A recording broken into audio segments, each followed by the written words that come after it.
institutions and improving governance.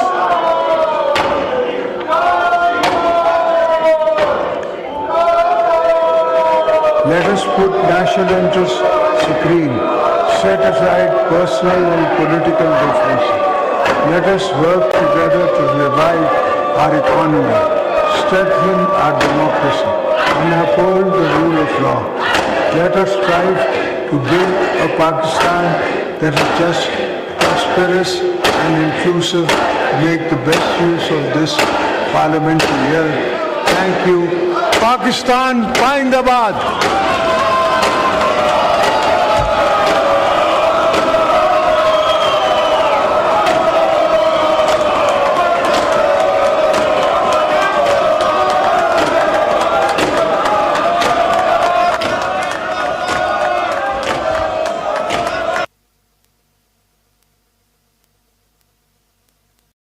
My personal obligation by all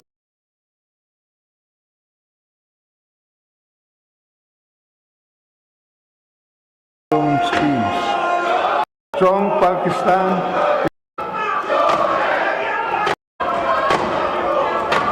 Prosperity. My singular privilege as your civilian president to address for the 8th time the August House at the beginning of another parliamentary year.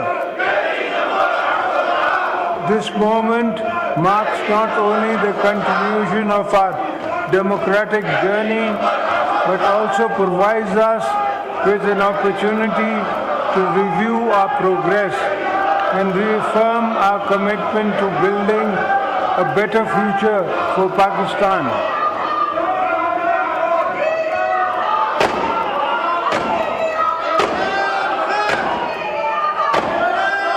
As we embark on this new parliamentary year, I urge this House to focus on promoting good governance and political economic stability. Our people have pinned our hopes on Parliament, and we must rise to the expectations. It is my first duty to remind you, we need to work harder to strengthen our democratic system, restore public confidence in the rule of law, and put Pakistan on the road to prosperity.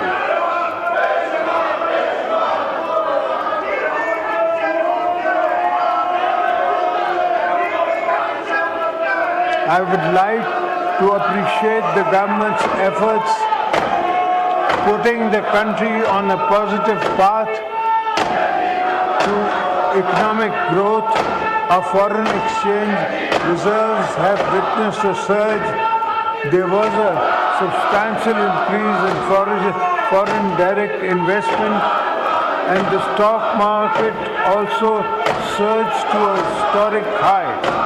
The government has also reduced the policy rate from 22 to 12%, and all other economic indicators have shown a healthy and sign improvement.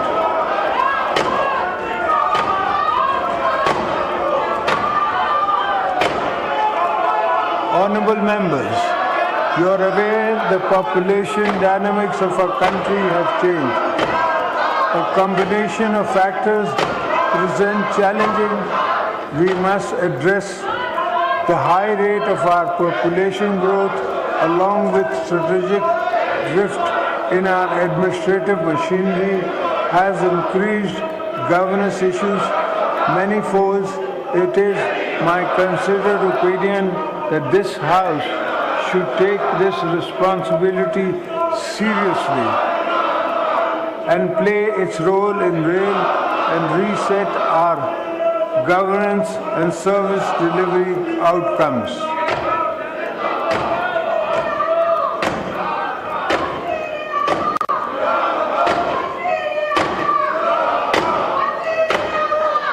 As far as the government is concerned, ministries need to redefine their vision and objectives and understand that pressing issues faced by the people of Pakistan have to be resolved within a certain time frame. We need to deliver tangible benefits, restore trust of the people in democratic institutions.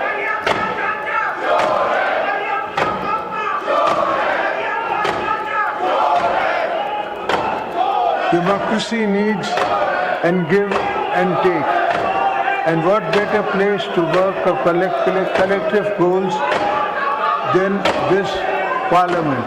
As elected representatives, your function is role models for the nation. As you go about your parliamentary business, think beyond narrow goals. Think of the unity and consensus our country so desperately needs.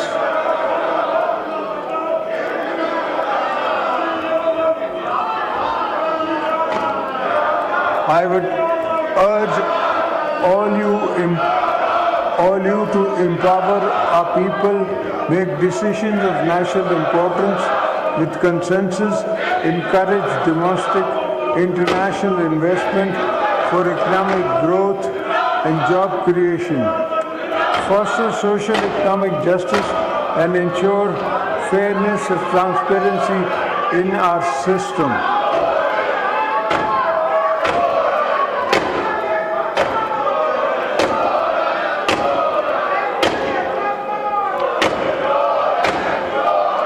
Chairman Senate, Mr. Speaker, for our country to prosper, it must build equitable.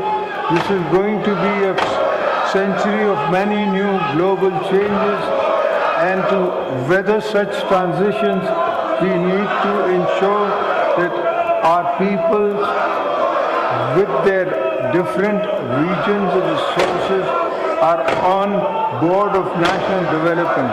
It is my firm belief that a strong Pakistan is one where fruits of progress and development are equally shared by all its provinces and citizens.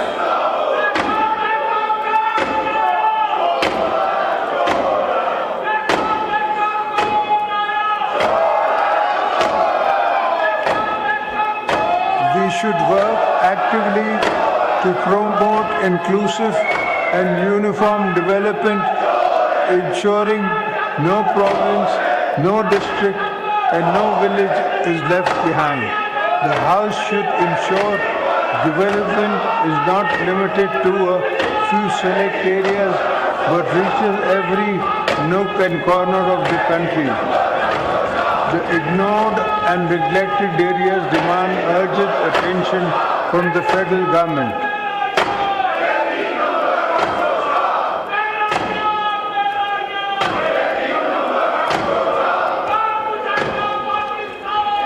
We also need investments in infrastructure, education, healthcare, and economic opportunities to address the sense of deprivation. Parliament is the one forum where any sense of deprivation cannot just be aired constructively, but also addressed with political empathy. By the executive branch, that is the test of real statecraft.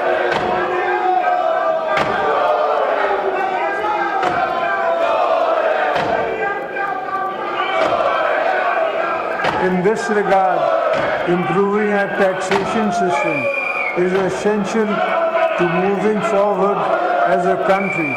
We must reform and expand our tax net, not overburdening those who already contribute, but by ensuring that every eligible taxpayer participates in nation building.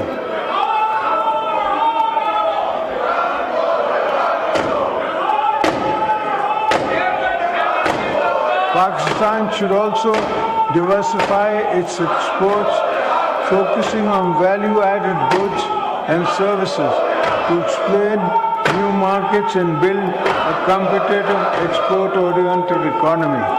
We need to make our IT industry a key driver of economic growth. We should focus on building digital and information highways, investing in IT parks, enhancing internet accessibility, and speed, and supporting the growth of our technology-driven economy.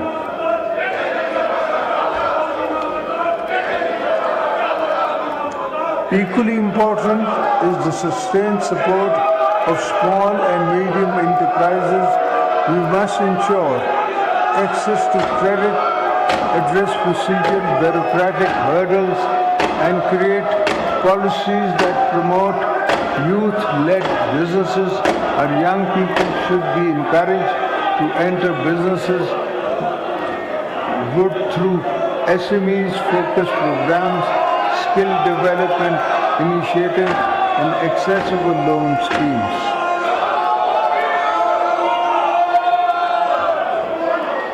In order to achieve these objectives, I would like to urge the House to play its role to increase the ease on doing business. Investors, small businesses, and international companies must find Pakistan an attractive potential of investment.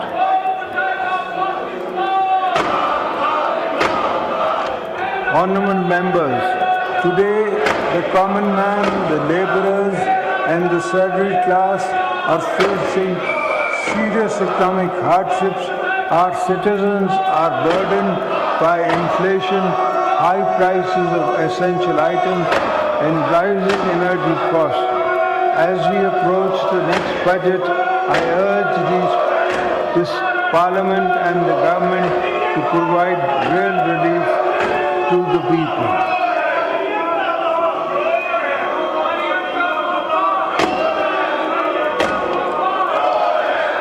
The government should take measures to forthcome budgets to increase salaries, pension, reduce income taxes on salaried class, lower energy costs, which would help reduce financial burden on them.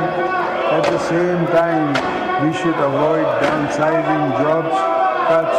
Instead of our focus should be on creating jobs and utilizing trained manpower productively.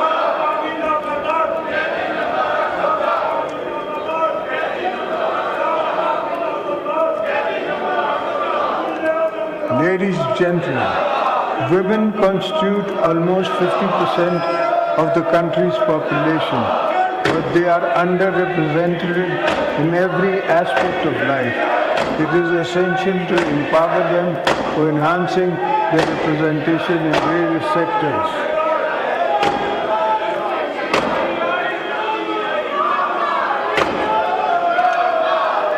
The most important intervention we can make as government and parliament is to make women at the bottom of the social pyramid financially independent, in accordance with the vision of Shaheed Mohtarma Banerjee Bhutto. The Banerjee Income Support Program (BISP) remains a crucial lifeline of millions of families. Its reach must be expanded and cash transfers should be further enhanced.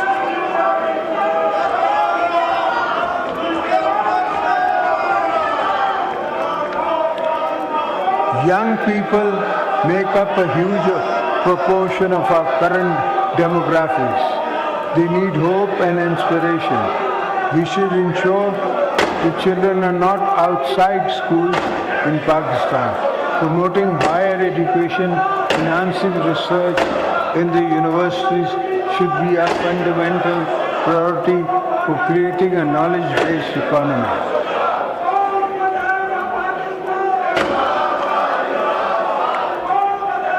I urge the federal and provincial governments to increase allocation for education sector in the upcoming budget on micro level and to also provide more opportunities through scholarships and financial assistance programs.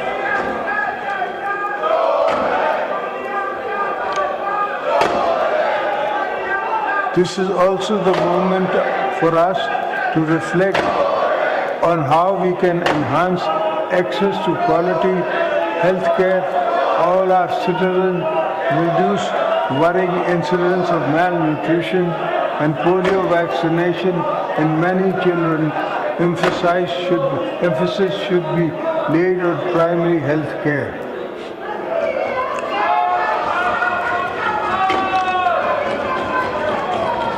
Respectable parliamentarians, I believe that domestic and regional conservative is a fundamental to prosperous Pakistan.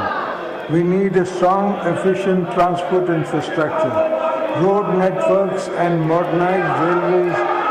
Gilgit-Baltistan and Balochistan require a special attention in terms of connectivity and development, as these regions are Pakistan's strategic frontier. We are vital to our national economy. This will not only lower poverty, but also stimulate the economy with the new job skills and markets.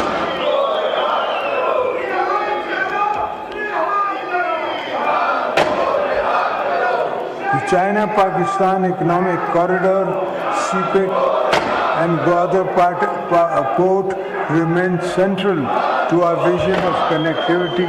These projects must fully realize so that Pakistan can serve as a gateway to international trade, linking Central Asia, South Asia, and Middle East.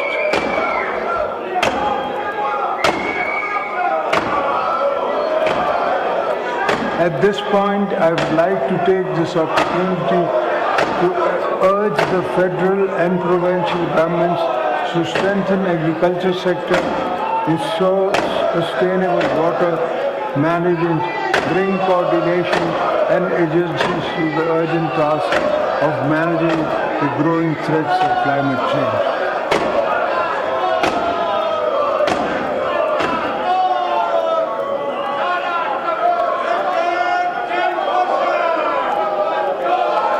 I say this because agriculture is a key pillar of our economy, and it is imperative that we modernize this sector by adopting new farming techniques, developing better seeds, investing in agricultural research and development, creating more jobs by making land more productive.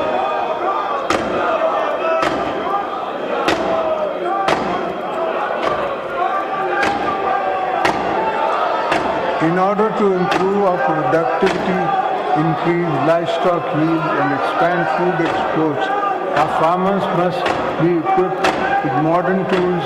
We must aim for stability and self-sufficiency in food production.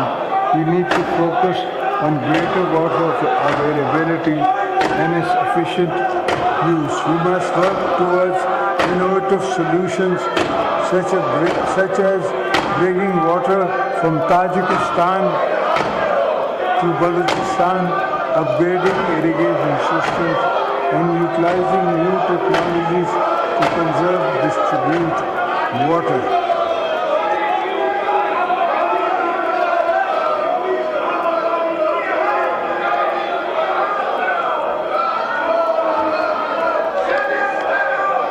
Our fisheries and livestock sectors have immense potential. Pakistan's rivers, lakes and coastal areas hold untapped opportunities for fisheries. Commercial cattle farming can open new avenues for employment and export. I urge the government to play its role in providing incentives, training and support to our youth to make this industry a vital part of our economic future. I would like to urge the government to seek greater cooperation and exchange with China in this regard.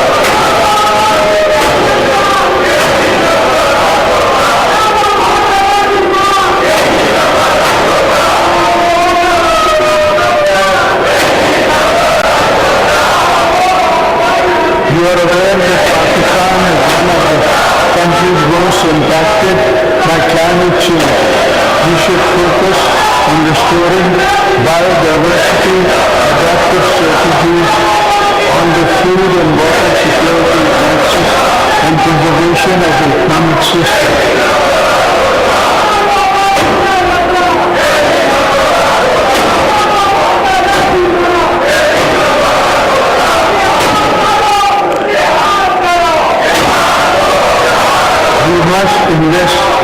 in the promotion of renewable energy, electric vehicles.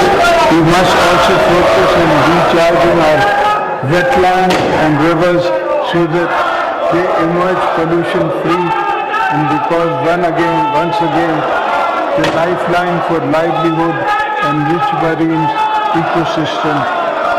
The mangroves of Sindh stand as a shining example of what can be achieved through conservative efforts.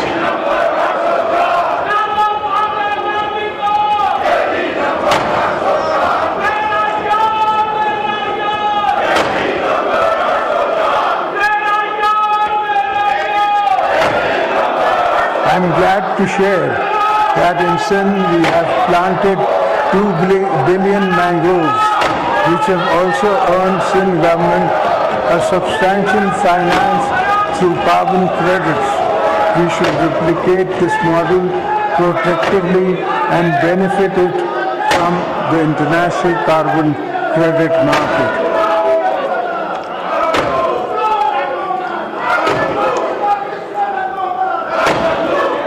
Members of the Parliament, we view the current internal and external security challenges which need to further strengthen our security capabilities and enhance capacity for our law enforcement agencies to effectively deal with menace of terrorism.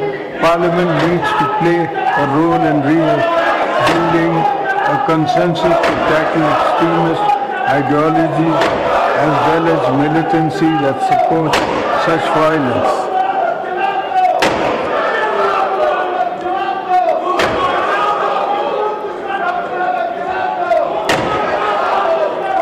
We are all aware of the external support and funding the terrorists are getting today, causing human and financial losses to the nation. We must unite to ensure that the challenges don't gather more momentum, because already thousands of our security forces have sacrificed their lives in the fight against terrorism, and we cannot allow resurgence again.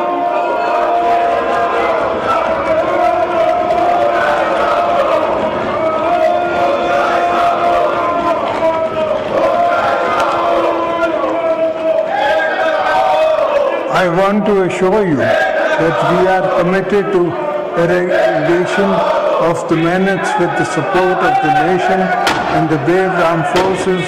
Successful intelligence-based operations have led to dismantling of terrorist networks to destabilize our nation.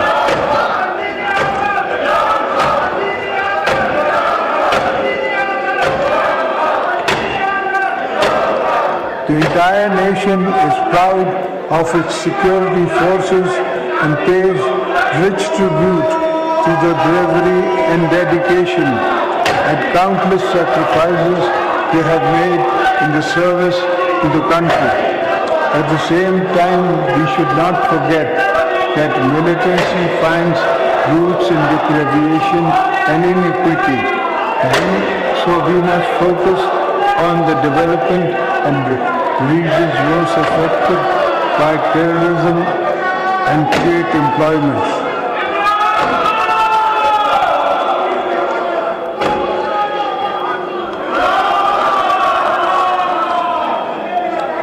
Outside our borders, the world is in a different stages of transition. Pakistan is committed to regional peace, stability, economic integration. Our foreign policy will always be guided by national interest, international cooperation, and principles of sovereignty, mutual respect. We should enhance our cooperation with friendly regional countries in the area of trade, economy, climate, and cultural exchange. We will continue to play our role as a responsible, peace-loving nation.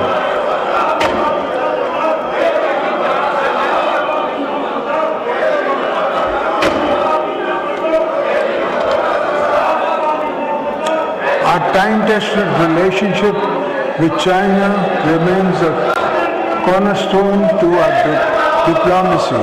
We will continue to further strengthen economic and strategic ties with Beijing. We will further cement our all-weather strategic cooperation partnership with China and continue to support the One China policy. During my recent visit to China, I had a fruitful discussions with Chinese leadership while inviting them to make more investment in CPEC to improve regional and economic integration.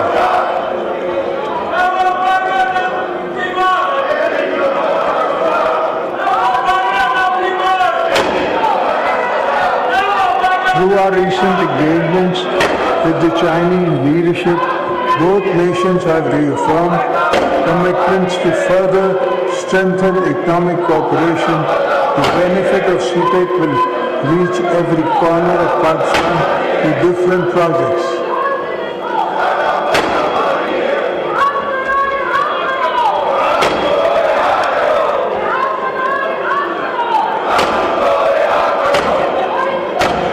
We deeply appreciate the support of our trusted friend Saudi Arabia, the United Arab Emirates, Turkey, and others who have stood by us in times of economic challenges.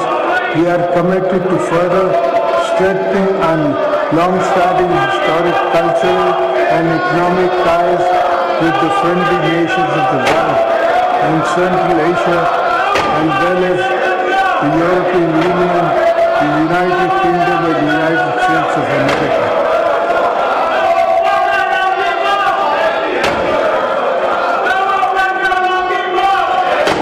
The recent successful counter-terrorism cooperation between the US and Pakistan is encouraging, and the two countries should build on this success to renew and enhance cooperation for joint goals.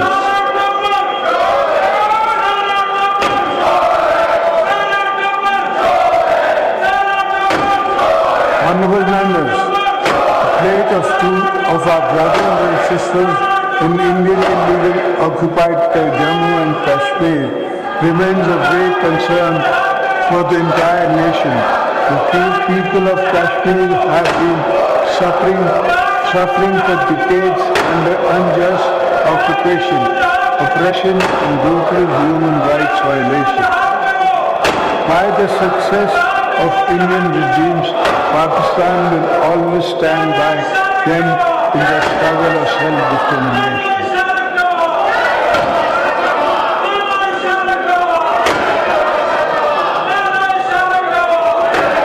We reaffirm our unwavering moral, political, diplomatic support for the Kashmir people and call upon the international community to take decisive action against atrocities being committed by Indian occupied forces. The voice of oppression will not be silenced. Pakistan will continue to raise this issue at every international forum.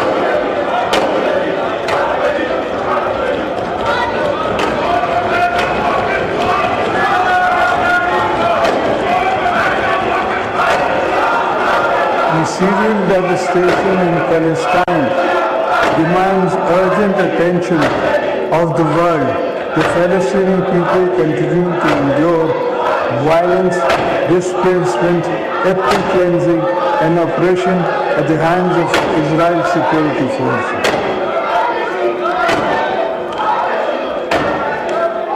Pakistan is actively committed to Palestine cause and is consistent in the calling of a just and lasting solution based on international law and aspirations of the Palestinian people. Our position is clear and wavering that establishment of an independent and sovereign Palestinian state with Al-Quds al-Sharif as its capital is essential for lasting peace in the region.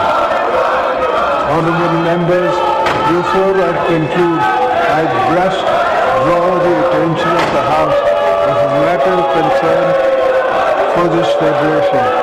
The President of Pakistan has been elected by all four provincial assemblies and National Assembly and Senate of Pakistan. In the Constitution framework, it is my duty to represent the federation.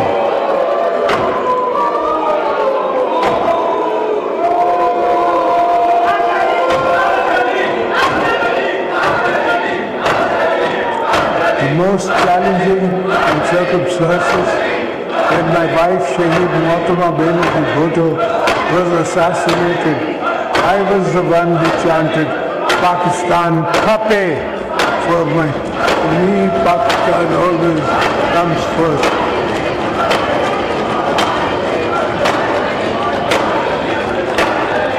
It is therefore my constitutional duty as your President, my personal obligation as a patriotic Pakistani to caution the House and the government that some of your unilateral policies are causing grave strain on the Federation.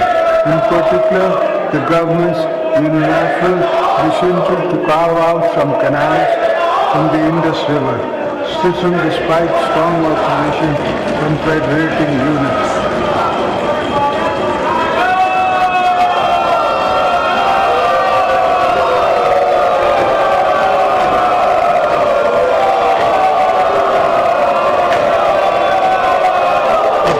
That I, as your President, cannot support. I urge this government to abandon this correct proposal and work together with the stakeholders to come up with a viable, sustainable solution based on unanimous consensus among the federal